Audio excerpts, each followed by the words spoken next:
Nevertheless, he is wrong. But if we attempt to trace his error in exact terms, we shall not find it quite so easy as we had supposed. Perhaps the nearest we can get to expressing it is to say this, that his mind moves in a perfect but narrow circle. A small circle is quite as infinite as a large circle, but though it is quite as infinite, it is not so large. In the same way, the insane explanation is quite as complete as the sane one, but it is not so large. A bullet is quite as round as the world, but it is not the world.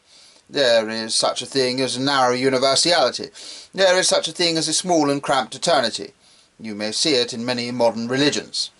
Now, speaking quite externally and empirically, we may say that the strongest and most unmistakable mark of madness is this combination between a logical completeness and a spiritual contraction.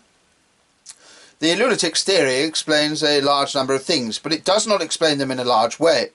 I mean that if you or I were dealing with a mind that was growing morbid, we should be chiefly concerned not so much to give it arguments as to give it air, to convince it that there was something cleaner and cooler outside the suffocation of a single argument. Suppose, for instance, it were the first case that I took as typical. Suppose it were the case of a man who accused everybody of conspiring against him. If we could express our deepest feelings of protest and appeal against this obsession, I suppose we should say something like this. Oh, I admit that you have your case and have it by heart, and that many things do fit into other things, as you say. I admit that your explanation explains a great deal, but what a great deal it leaves out. Are there no other stories in the world except yours, and are all men busy with your business? Suppose we grant the details. Perhaps when the man in the street did not seem to see you, it was only his cunning. Perhaps when the policeman asked you your name, it was only because he knew it already. But how much happier you would be if you only knew that these people cared nothing about you.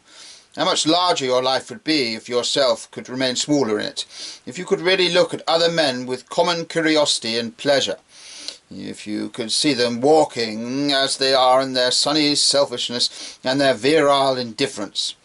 You would begin to be interested in them because they were not interested in you. You would break out of this tiny and tawdry theatre, in which your own little plot is always being played, and you would find yourself under a freer sky, in a street full of splendid strangers. Or suppose it were the second case of madness, that of a man who claims the crown.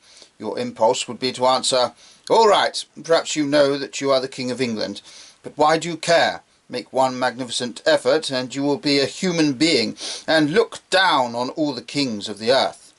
Or it might be the third case of the madman who called himself Christ. If we said what we felt, we should say, so you are the creator and redeemer of the world. But what a small world it must be. What a little heaven you must inhabit, with angels no bigger than butterflies.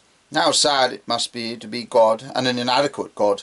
Is there really no life fuller, and no love more marvellous than yours? And is it really in your small and painful pity that all flesh must put its faith?